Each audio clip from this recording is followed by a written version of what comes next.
Buenas tardes. Aquí preparando el segundo video en mi nuevo canal de YouTube, interactuando sobre el proceso educativo. En esta tarde, con frío y con nieve. En este canal vamos a tratar todo lo referente al proceso de educación, tanto para profesores, estudiantes, padres, representantes y comunidad en general. Para comenzar un nuevo año escolar, partimos con una matrícula de estudiantes asignada por parte del personal directivo. Una vez que nos asignan el grado con nuestros estudiantes, debemos conocer a cada uno de nuestros estudiantes. Para conocer a cada uno de nuestros estudiantes, los maestros realizamos un proceso de diagnóstico. Es decir, requerimos ver qué traen estos niños, es decir, qué traen en su proceso pedagógico. Por ejemplo, si nos asignan el quinto grado, debemos planificar un diagnóstico y en este diagnóstico vamos a evaluar el contexto pedagógico, el contexto social, el contexto familiar, y esto lo vamos a hacer a través de este diagnóstico de aula. Este diagnóstico de aula por lo general toma 3 semanas para observar cómo vienen estos niños a los que vamos a guiar en su proceso de enseñanza-aprendizaje, a los que debemos reforzar esos valores, integrar, interactuar con ellos día a día, de forma grupal y de forma individual. Debemos ver qué traen estos niños, cuáles son sus fortalezas, cuáles son sus debilidades, dónde tenemos que hacer ese reforzamiento del día a día para nivelar estos niños, cuáles son las expectativas que nosotros como docentes traemos, qué queremos formar, qué queremos resaltar, qué queremos mejorar en cada uno de estos niños, pero para ello necesitamos tener este diagnóstico. Lo hacemos aproximadamente de 15 a 22 días cuando se está iniciando el año escolar. Debemos aprovechar cada momento que tengamos para hacer una entrevista con los padres representantes. Lo primero que tenemos que hacer, conocer al padre representante de este niño o de esta niña para saber cuánto nos van a acompañar en el proceso de enseñanza-aprendizaje, cuánto se van a involucrar, cuál es la importancia que ellos le dan a sus hijos, ese acompañamiento, si van a estar sumergidos dentro de cada día, de cada actividad, de cada planificación en el aprendizaje del niño o la niña. Para ello, el docente debe aprovechar el proceso de inscripción cuando está llenando la ficha y está escribiendo todos los datos del niño. Pues nos dan una carpeta con todos los datos de los niños que estamos recibiendo y allí el maestro debe aprovechar, ya que el representante sabemos que es una persona muy ocupada, que está trabajando, pero debemos actuar y aprovechar cada momento para así involucrar a este padre representante, haciéndole esa entrevista y de una vez llenando esa planilla y viendo cuál es el contexto familiar con el que nosotros estamos trabajando. Porque recuerda que detrás de un niño hay un padre, un representante, hay una comunidad, hay una familia y debemos saber con quién estamos trabajando, quién vamos a guiar. Para ello, entonces, aprovechamos el momento de la inscripción y hacemos la entrevista con preguntas claves. No le vamos a preguntar al representante cuánto gana o no gana. Eso no es una pregunta clave. Preguntas claves son: trabajan los padres, pero sin preguntarle cuánto gana. Bueno, no es relevante la cantidad, sino tienes que saber cuánto tiempo va a estar el niño apoyado en ese proceso de enseñanza-aprendizaje. Porque si tiene un papá y una mamá que trabajan todo el día, entonces, ¿en qué tiempo de calidad le van a dedicar a ese niño? Son preguntas claves. ¿Te va a apoyar o no te va a apoyar en ese proceso educativo? Preguntas claves: ¿cuántos miembros son en la familia? Es importante saber si el niño es mayor, es menor cuántos hermanos tiene. O sea, haz preguntas que te sirvan de base, de soporte, para que tú puedas saber con quién vas a trabajar, con qué padre y representante vas a trabajar. Por ello te digo, aprovecha el momento de la inscripción. O sea, aprovecha cuando estás llenando la ficha, aprovecha ese padre, ese representante para hacer esa entrevista, y de una vez que quede allí registrado esas preguntas claves, esas preguntas las cuales te van a servir de base para tú saber con quién vas a trabajar, con qué padre o representante vas a trabajar. Una vez que tengamos esta entrevista, que ya hemos llenado la ficha, que ya conocemos al padre representante, procedemos a los 15 o 22 días que vamos a tomar en este proceso del diagnóstico de aula o el diagnóstico pedagógico. Debemos hacer para nosotros saber cuáles son esas fortalezas y esas debilidades que traen esos niños en ese grado anterior.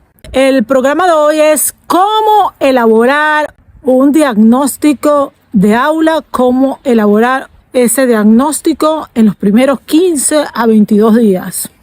Es importante que el maestro, que la maestra, por supuesto, haga este diagnóstico, pues va a permitirle al docente conocer a ese grupo.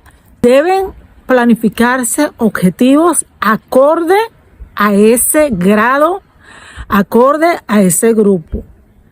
Por ejemplo, si el personal directivo te asigna un 5º grado, no puedes trabajar planificando actividades o estrategias con 5º grado. Debes planificar actividades y estrategias con 4º grado, ¿ok? Tú como maestro tienes que explorar cuáles son esas fortalezas que trae ese niño o esa niña y dónde tienes que reforzarlo o reforzarla. Para ello, tienes que planificar actividades y estrategias con 4º grado. Muy importante ello. Y así vas a evaluar estos contenidos.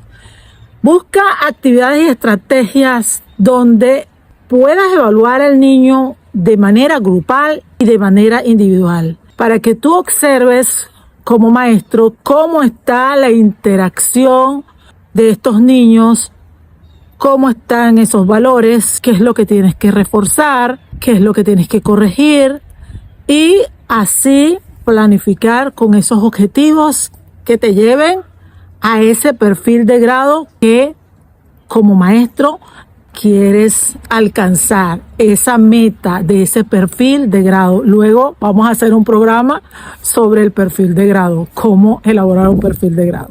Ya con esos objetivos planificados de forma general a que te lleven a esas estrategias, con esos objetivos específicos, tú puedes planificar estas actividades durante esos 15 a 22 días y evaluar con unos instrumentos que te lleven a no sacar cantidad, sino cualidad. ¿Cuáles son esas cualidades que tiene ese grupo? No vas a evaluar en base a conocimiento, vas a evaluar en base a interacción, a dinamismo, observar a ese grupo para así poder planificar e ir avanzando hacia esas competencias que luego tienes tú que evaluar para así poder alcanzar ese perfil de grado en esos proyectos que vas desarrollando mes a mes. Es importante tomar en cuenta el contexto escolar, cómo está la escuela, cuántos salones de clase tiene, cuántos niveles tiene, cómo está la infraestructura, si está pintada, no está pintada, si tiene seguridad, cuántas escaleras tienen que subir el niño, o la niña. Tienes que ver todo esto, tomar en cuenta cuando estás haciendo ese diagnóstico. Por supuesto, la comunidad, si tiene servicios, si cuenta con módulos asistenciales, si cuenta con hospitales cerca, transporte, si la comunidad se aboca hacia la escuela, si tiene responsabilidad, si tiene integración. Todo ello lo tienes que ver para así poder armar esos proyectos, tomando en cuenta todos estos pasos para así realizar ese perfil de grado e ir avanzando con esos proyectos cuando vayas a evaluar a estos niños, a estos estudiantes. En conclusión, para realizar un diagnóstico de aula, lo primero que tienes que hacer es aprovechar el proceso de inscripción para así hacerle la entrevista a ese padre representante y así saber con quién estás contando, con ese apoyo que debes tener allí de la mano para así ir avanzando con esos niños o niñas que tienes que guiar día a día. Segundo, tomar en cuenta el contexto escolar, la infraestructura de la escuela, tomar en cuenta la comunidad. Tercero, hacer este diagnóstico con objetivos que te lleven a observar cómo vienen estos niños, tomando en cuenta la parte emotiva, tomando en cuenta los valores, tomando en cuenta la integración. El otro punto, debes evaluar de forma individual, de forma grupal. El otro punto, utiliza instrumentos que te lleven a cualidades, no a cantidad, para así poder observar y planificar ese perfil de grado acorde con lo que tienes, que sea una realidad. No es lo que tú pienses, es lo que tú tienes. Trabaja siempre con ese grupo que tienes allí, que es tu responsabilidad, pero no pensando en ti, sino pensando en ellos, pensando en qué es lo que tienes que reforzar, qué es lo que tienes que evaluar. Tienes allí con esos niños. Recuerda que tú eres el guía, eres el responsable de tu grupo y tienes alrededor una comunidad, unos padres representantes, los cuales se deben involucrar en ese proceso educativo, porque el maestro no está solo, el maestro está rodeado de una comunidad, de unos padres representantes, los cuales requiere ese apoyo para así ir avanzando, para así poder lograr ese éxito, esa planificación acorde con su grupo escolar. Bueno, espero que quede claro y recuerden que estamos aquí, seguimos avanzando día a día y sumergidos en este proceso de enseñanza-aprendizaje. Gracias.